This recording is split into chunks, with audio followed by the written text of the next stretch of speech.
Hi, my name is Shinko. Welcome to my channel. We have been attempting to escape the horrors of real life with the Warriors, Forest of Secrets. It is the third book in the series. If you're new, hi, welcome. You can check out my previous videos. I have read the first two books already. If you're new, if you like cats, and you're bored and interested in something new, hey, why not join? However, as a trigger warning, characters come and go. There is life and death. So if you can't handle that type of thing, you might not want to be part of this journey. We left off at the very beginning. We just read the prologue, so we haven't technically really gotten into the story yet. We talked about theming and clues, and we talked about essentially what we've learned, what we possibly could learn so far. So let's begin. The icy wind whirled snow into Fireheart's face as he struggled down the ravine towards the ThunderClan camp. The mouse he had just killed gripped firmly in his jaws. The flakes were falling so thickly that he could scarcely see where he was going. His mouth watered as the prey scent of the mouse filled his nostrils. He hadn't eaten since the previous night, a grim sign of how scarce prey was in Leafbear. Hunger clawed at his belly, but Fireheart would not break the warrior code. The clan must be fed first. A glow of pride briefly drove off the chill from the snow that matted his flame-colored coat as Fireheart remembered the battle that had taken place only 3 days before. He had joined the other ThunderClan warriors to help support WindClan when the Moorland Cats were attacked by the other 2 clans in the forest.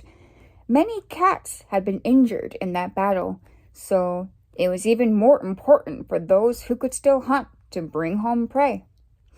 As Fireheart pushed his way through the gorse tunnel leading into the camp, he dislodged snow from the spiky branches above, and he flicked his ears as the cold lumps fell on his head. The thorn trees around the camp gave him shelter from the wind, but the clearing in the center of the camp was deserted. All the cats preferred to stay in their dens to keep warm when the snow lay this thick. Broken tree stumps and the branches of a fallen tree poked above the clearing of snow. A single line of paw prints crossed from the apprentice's den to the bramble thicket where the kits were cared for. Seeing the trail, Fireheart could not help remembering that he was without an apprentice now, since Thunderpaw had been injured beside the Thunder Path. Trotting across the snow into the heart of the camp, Fireheart dropped his mouse on the pile of fresh carroll near the bush where the warrior slept. The pile was pitifully small. Such prey as could be found was thin and scrawny, hardly a mouthful for a famished warrior. There would be no more plump mice until New Leaf, and that was many moons away. Fireheart was turning away, ready to go back on hunting duty, when a loud meow sounded behind him. He whirled around. Shouldering his way out of the warrior's den was the clan deputy, Tigerclaw. Fireheart! Fireheart padded through the snow toward him, respectfully lowering his head, but conscious that the huge tabby's amber eyes burned into him. All his misgivings about Tigerclaw flooded through him again. The deputy was strong, respected, and an outstanding fighter, but Fireheart knew there was darkness in his heart. You don't need to go out hunting again tonight, Tigerclaw growled as Fireheart approached. Blue Star has chosen you and Graystripe to go to the gathering. Fireheart's ears twitched with excitement. It was an honor to accompany the clan leader to the gathering where all 4 clans met in peace at full moon. You had better eat now, added the dark-coated deputy. We leave at moonrise. He began to stalk across the clearing towards a high rock where Blue Star, the clan leader, had her den. Then he paused and swiveled his massive head to look back at Fireheart. "Just make sure you remember which clan you belong to at the gathering," he hissed. Fireheart felt his fur bristle as anger flared inside him. "What makes you say that?" he demanded boldly. "Do you think I would be disloyal to my own clan?" Tigerclaw turned to face him, and Fireheart tried hard not to flinch at the menace in the cat's tensed shoulders. "I saw you in the last battle." The deputy's voice was a low growl, and his ears were flattened against his head as he spat. "I saw you let that River Clan warrior escape." Fireheart winced, his mind flashing back to the battle in the Wind Clan camp. What Tigerclaw said was true. Fireheart had allowed a River Clan warrior to flee without a scratch, but not out of cowardice or disloyalty. The warrior had been Silverstream. Unknown to the rest of ThunderClan, Fireheart's best friend, Graystripe, was in love with her, and Fireheart could not bring himself to wound her. Fireheart had done his best to talk his friend out of visiting Silverstream. Their relationship went against the warrior code and put both of them in grave danger. But Fireheart also knew that he would never betray Graystripe. Besides, Tigerclaw had no right to accuse any cat of disloyalty. He had stood on the edge of the battle, watching. Fireheart fought for his life against another River Clan warrior and turned away instead of helping him. And that was not the worst accusation Fireheart could make against the deputy. He suspected Tigerclaw of murdering the former ThunderClan deputy, Redtail, and even planning to get rid of their own leader himself. "If you think I'm disloyal, tell Blue Star," he meowed challengingly. Tigerclaw drew back his lips in a snarl and dropped into a half-crouch, sliding out his long claws. "I don't need to bother Blue Star," he hissed. "I could deal with a kitty pet like you." He stared at Fireheart for a moment longer. Fireheart realized with a jolt that there was a trace of fear as well as distrust in the blazing amber eyes. "Tigerclaw wonders how much I know," he thought suddenly. Fireheart's friend Ravenpaw, Tigerclaw's own apprentice, had witnessed the murder of Redtail. Tigerclaw had tried to kill him to keep him quiet. So Fireheart had taken Ravenpaw to live with Barley, a loner who lived near a two-leg farm on the other side of Wind Clan territory. Fireheart had tried to tell Ravenpaw's story to Blue Star, but the clan leader refused to believe that her brave deputy could be guilty of such a thing. As he glared at Tigerclaw, Fireheart's frustration returned. He felt as if a tree had fallen and pinned him to the ground, and without another word, Tigerclaw swung around and stalked away. As Fireheart watched him go, there was rustling from inside the warrior's den, and Graystripe poked his head out through the branches. "What on earth are you doing?" he meowed. "Picking fights with Tigerclaw like that? He'll turn you into crow food." "No cat has the right to call me disloyal," Fireheart argued. Graystripe bent his head and gave his chest fur a couple of quick licks. "I'm sorry, Fireheart," he muttered. "I know this is all because of me and Silverstream." "No, it isn't," Fireheart interrupted, "and you know it. Tigerclaw's the problem, not you." He shook himself, scattering snow from his coat. "Come on, let's eat." Graystripe pushed the rest out of the way and bounded towards the pile of fresh kale. Fireheart followed him, picked out a bowl, and carried it back to the warrior's den to eat. Graystripe crouched beside him, near the outer curtains of branches. Whitestorm and a couple of other senior warriors were curled up asleep in the center of the bush, but otherwise the den was empty. Their sleeping bodies warmed the air, and barely any snow had penetrated the thick canopy of branches. Fireheart took a mouthful of wool. The meat was tough and stringy, but he was so hungry, it tasted delicious. It was gone far too quickly, too, but it was better than nothing, and it would give him the strength he needed to travel to the gathering. When Graystripe had finished his meal in a few ravenous gulps, the two cats lay close together, grooming each other's cold fur.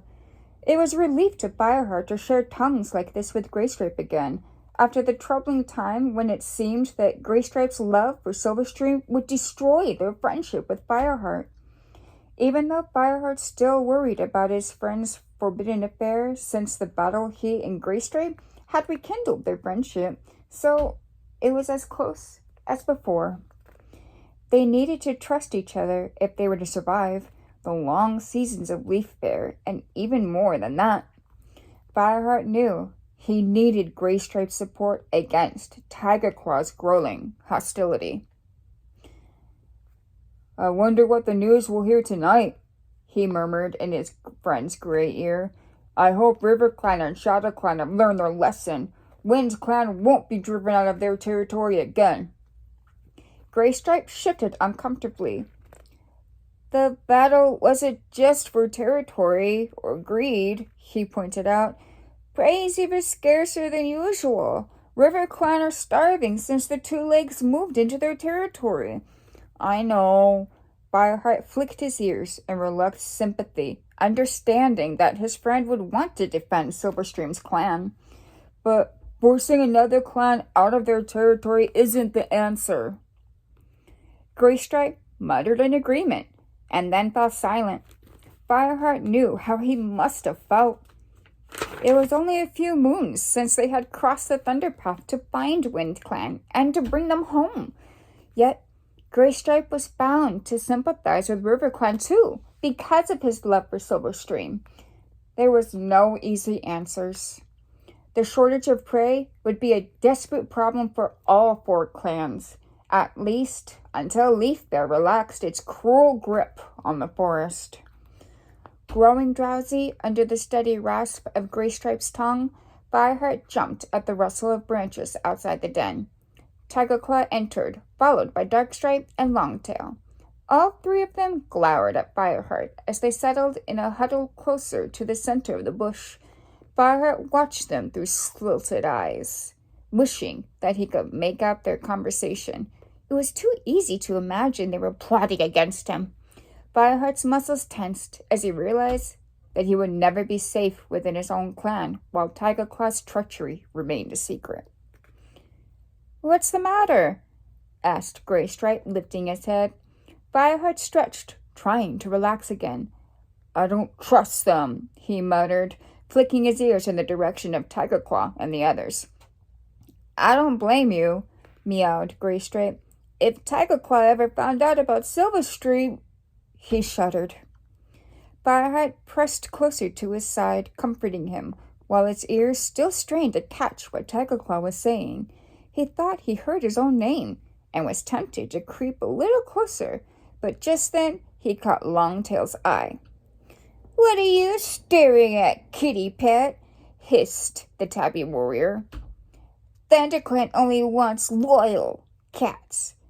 Deliberately, he turned his back on Fireheart. Fireheart sprang to his paws at once. "And who gave you the right to question our loyalty?" he spat. Longtail ignored him. "That does it!" Fireheart meowed in a fierce undertone to Graystripe. "It's obvious that Tigerclaw is spreading rumors about me." "But what can you do?" Graystripe sounded resigned to the deputy's hostility. "I want to talk to Ravenpaw again," Fireheart meowed. "He might remember something else about the battle, something I could use to convince Bluestar." "But Ravenpaw lives at the Two-Leg Farm now. You'd have to go all the way across Wind Clan territory. How would you explain being out of the camp for so long? It would only make Tiger Claw's lies seem like the truth. Fireheart knew he was willing to take the risk. He had never asked Ravenpaw for any details about how Redtail had died in the battle against RiverClan all those moons ago. At the time, it had seemed more important to get the apprentice out of Tiger Claw's way. Now he knew that he had to find out exactly what Ravenpaw saw, because he was becoming more and more certain that his friend must know something that could prove just how dangerous Tiger Claw was to the clan. "I'll go tonight," Fireheart meowed softly. "After the gathering, I'm going to slip away. If I bring back fresh kill, I could say I've been hunting."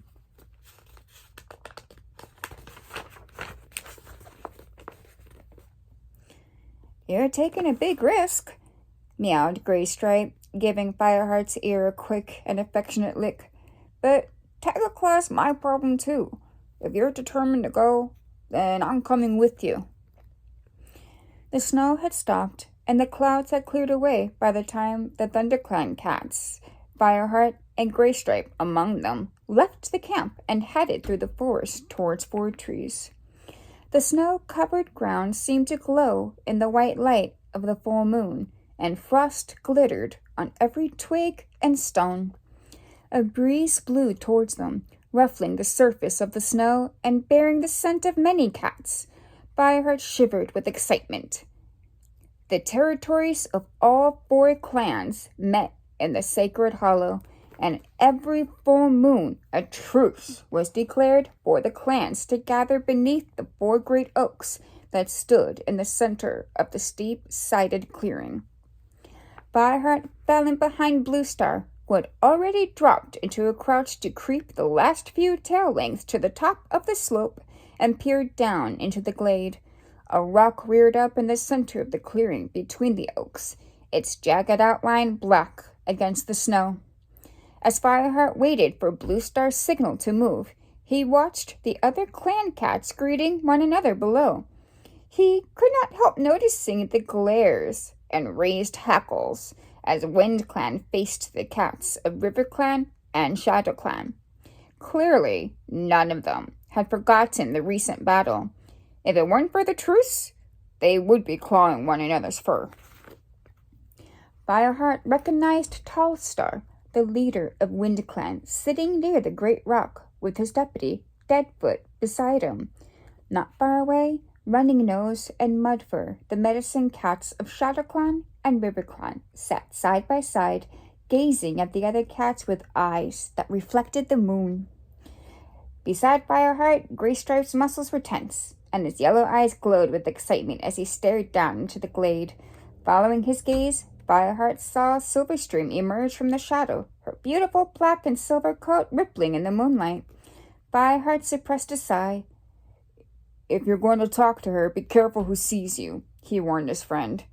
"Don't worry," Graystripe meowed. His front paw kneaded the hard ground as he waited for the moment when he could be with the RiverClan cats again. Fireheart glanced at Bluestar, expecting her to give the signal to descend into the clearing, but instead, he saw Whitestorm pad up and crouch beside her in the snow. "Bluestar," Fireheart heard the noble white warrior murmur. "What are you going to say about Brookentail? Will you tell the other clans that we're sheltering them?" Fireheart waited tensely for Bluestar's answer. Brookentail had once been Brokenstar, leader of ShadowClan. He had murdered his own father, Ragged-Star, and stolen kits from ThunderClan. In retaliation, ThunderClan had helped Brokenstar's own clan to drive him out into the forest. Not long after, Brokenstar had led a band of rogue cats to attack the ThunderClan camp.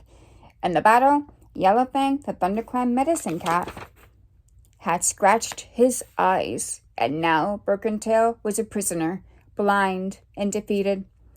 Even though the former leader had been stripped of his StarClan given name and was kept under close guard, Fireheart knew that the other clans would expect ThunderClan to have killed him, or driven him out to die in the forest.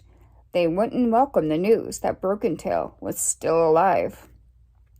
Blue Star kept her gaze fixed on the cats in the clearing below. "I will say nothing," she replied to White Storm. "It doesn't concern the other clans. Broken Tail is ThunderClan's responsibility now." "Brave words," growled Tiger Claw from where he sat on the other side of Blue Star. "Or are we ashamed to admit what we've done?" "ThunderClan has no need to be ashamed for showing mercy," Blue Star retorted coolly, "but I see no reason to go looking for trouble." Before Tiger Claw could protest, she sprang to her paws and faced the rest of ThunderClan cats. "Listen," she meowed. "No cat is to talk about the attack by the rogue cats or mention Broken Tail. These are matters for our clan alone." She waited until meows of agreement came from the assembled cats. Then she flicked her tail to signal that the ThunderClan cats could join the other clans below. She raced down through the bushes with Tiger Claw just behind her, his huge paws scattering snow.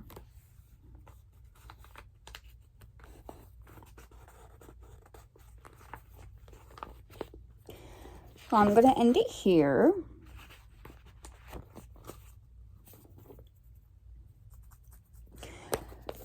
A good bit is going to happen next. So I just wanted to give it a little bit of a break and pause there. For anyone new, we can go back. The information is a little bit easier to take in. So yes, for time that's passing in this series, a moon, when they say, "Oh, it was a moon ago," that's months. Now, something that's very interesting in this series is sometimes in the context, moons is used for days. It depends on what book you're reading. So, ultimately, leaf bear is obviously winter. There's less prey, there's snow, it's cold. Green leaf is spring, is when it's coming back. So we've established in the last video that it actually shows on the maps in these that now there's a campsite for humans right about where RiverClan is at. So even though it's only where RiverClan is at, something that's happened to one clan has affected all of them. That's going to be a common theme that you see. Something that affects one clan can affect all of them. It's very, very unique how the series keeps the clans separate, but together at the same time. And it's also because of the relationships that form are very unique and can be very problematic. So yeah, Gray Stripe is damaging the clan. Fireheart damaged the clan by having Princess as a sister and even bringing Cloud Kit. And Tiger Claw is also causing some damage himself. So, in the next video, in the next few chapters, we're going to be going back to Ravenpaw. So I'm going to ask the question, do you think Ravenpaw's going to remember any details? Now, the ultimate thing is, we don't know for sure, did he kill Redtail? And if so, that has very big implications.